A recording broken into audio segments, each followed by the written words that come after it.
तो चलिए हम लोग जैसे कि आप लोग को बता रहे थे कि सिविल सूट में जो है वो डिस्प्यूट जब भी होगा वो प्रॉपर्टी से रिगार्डिंग होगा सिविल सूट में। और सिविल सूट को समझने के लिए दो चार जो और मोटी मोटी बातें हैं उसको जान लीजिए। वो ये है कि सिविल केस, जैसे आप लोग जानते हैं कि क्रिमिनल में केस किस तरह से होता है। क्रिमिनल में जो केस होता है उसका नेचर और सिविल में जो केस होता है उसका नेचर बिल्कुल अलग है। क्रिमिनल में चूंकि अभी आपको बताया गया किस तरह से प्रोसीडिंग चलता है। सिविल में क्या होता है कि हर व्यक्ति के पास, जैसा आप लोग जानते हैं कि एक मोटा मोटी शब्दों में हम कह सकते हैं कि हर व्यक्ति के पास एक सिविल राइट होता है ना, सिविल अधिकार होता है प्रॉपर्टी से रिलेटेड। हम लोग उसको सिविल राइट बोलते हैं। जो प्रॉपर्टी से रिलेटेड राइट्स हैं वो हमारा सिविल राइट्स हैं। तो सिविल सूट का ओरिजिन किस तरह से होता है वो आपको जानना जरूरी है मोटे शब्दों में। कि सिविल सूट में होता क्या कि किसी का भी जो है प्रॉपर्टी इन्वॉल्व है, प्रॉपर्टी में राइट है उनका, और उस प्रॉपर्टी के राइट पर अगर कोई उसके राइट को वायलेट करता है, उल्लंघन करता है, तो उसके लिए सुरक्षा प्रदान करने के लिए सिविल सूट का फाइलिंग किया जाता है।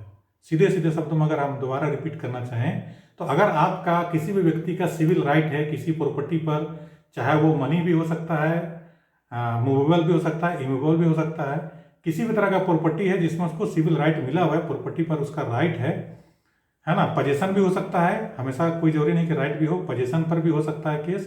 तो उस पर अगर कोई वायलेट करता है उसके राइट को, उसके पोजेशन को, अगर वो राइटफुल ओनर है, राइटफुल पोजेसर है, और अगर उस पर कोई वायलेट कर रहा है उसके राइट को, तो उसके लिए वो जो व्यक्ति है, जो उससे पीड़ित व्यक्ति है, उसके लिए जो है एक ही रिलीफ है उसको प्रोटेक्शन देने का कि वो जो है सिविल सूट फाइल करे, है ना।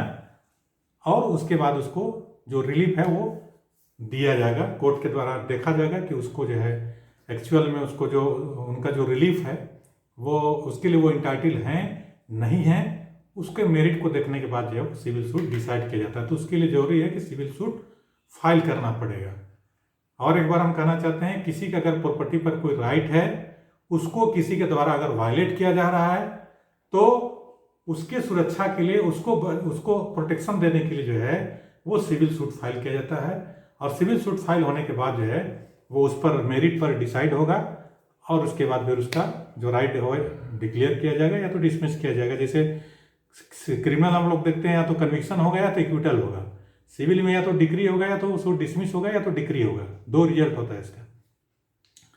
तो ये है मोटे शब्दों में सिविल सूट क्या है। टाइटल भी हो सकता है, वो पार्टीशन भी हो सकता है, मनी सूट भी हो सकता है, स्पेसिफिक रिलीफ का भी केस हो सकता है, और भी अन्य तरह का ये सूट हो सकता है। तो इतना चीज आप लोग समझ गए होंगे। कोई रिस्पॉन्स कीजिए।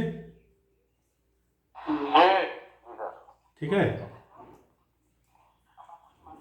अब हम आते हैं कि सिविल सूट में क्या क्या चीज़ और चीज़ें होती हैं। क्योंकि आपको ऑर्डर शीट हम बताएंगे तो ये सब चीज़ जो है वो पहले आपको जानकारी में आना चाहिए, ताकि आप ऑर्डर शीट से बताया जाएगा तो जल्दी आप कैच कर पाएँ। तो सिविल सूट जब फाइल किया जाता है तो किसी न किसी व्यक्ति के द्वारा फाइल किया जाएगा और किसी न किसी के खिलाफ किया जाएगा। क्रिमिनल में भी लगभग यही चीज़ होता है। लेकिन सिविल सूट जब फाइल किया जाएगा, प्रॉपर्टी से रिगार्डिंग अगर कोई सूट फाइल किया जाएगा सिविल सूट, तो उसमें एक व्यक्ति होगा। ऑब्वियस है कि एक व्यक्ति होगा जो केस फाइल करेगा, और निश्चित रूप से वो किसी के खिलाफ में फाइल किया जाएगा।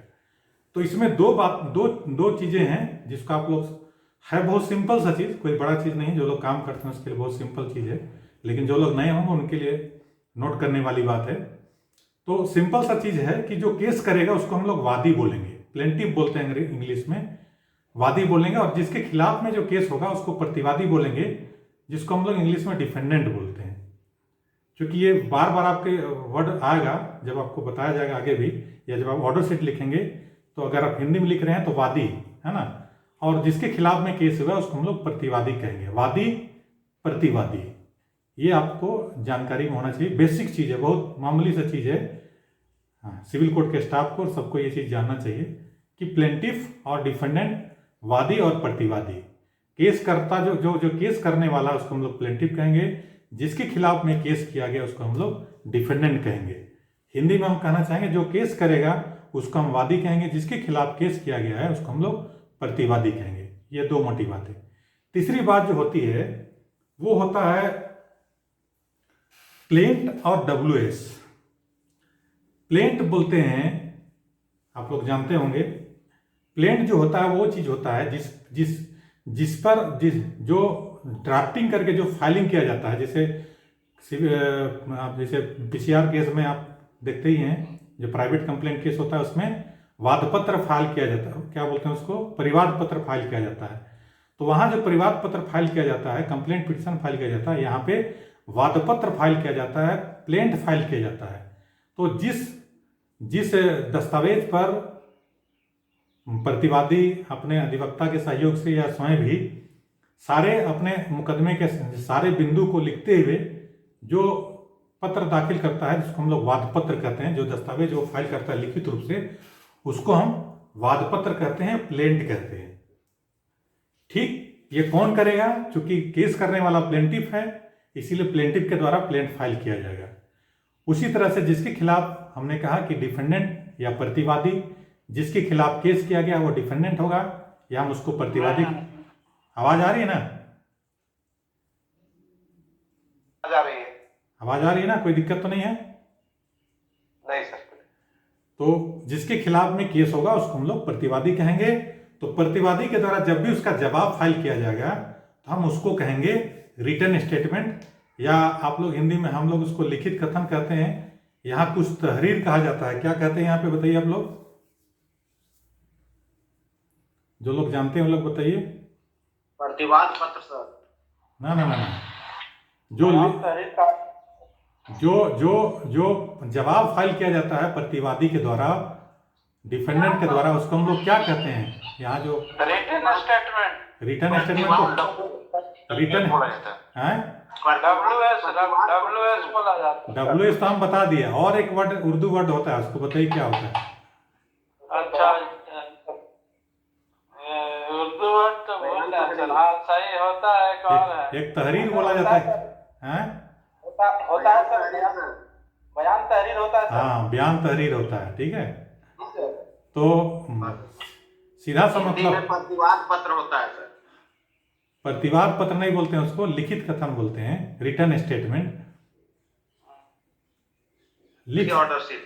हाँ, लिख सकते हैं आप, प्रतिवाद पत्र भी लिखेंगे तो चलेगा, लेकिन एक्चुअल जो है उसका इंग्लिश वर्ड है रिटन स्टेटमेंट। रिटन स्टेटमेंट का मतलब लिखित कथन है ना।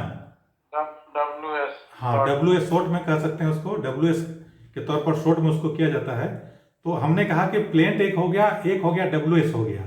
प्लेंट फाइल करेगा वादी के द्वारा, WS फाइल किया जाएगा प्रतिवादी के द्वारा। वो आगे हम बताएंगे कब कैसे कैसे उसका प्रोसीडिंग है। और एक होता है प्लीडिंग, ये वर्ड भी आप लोग समझ लीजिए। प्लीडिंग को हिंदी में क्या कहते हैं?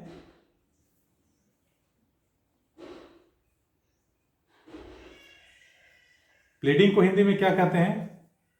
प्ली लेना जिसको बोलते हैं, प्लीडिंग प्लीडिंग प्लीडिंग प्लीडिंग। अच्छा, वो क्या होता है बताइए सर।